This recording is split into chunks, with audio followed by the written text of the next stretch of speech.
मित्रांनो झाली सकाळी आपली आता चाललंय मी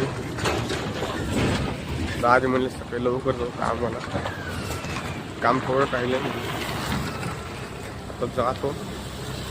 नाश्ता काय केलं घरी यायला खूप चल कामावर चला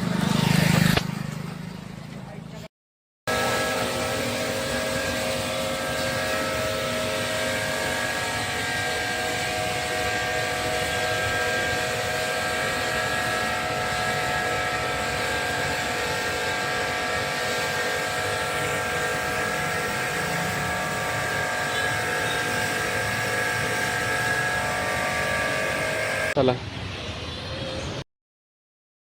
रोज चाललेलो आहे घरी मित्रांनो कपडे घाण झाले आता घरी गेला आंघोळच करतो घरी गेला आंघोळ करतो आज रविवारी रविवारचं काय घेतलेलं आहे पनीर घेतलेलं आहे आता घरी गेल्यावर पनीर बनवून चला चांगलं घरी पोचलं चांगलं पनीर बनवून चला आजचं मेनू ब्लॉग संपलेला आहे म्हणून आता बसलोय आता पनीरची भाजी होणार दाब ना हाणणार चला उद्याचे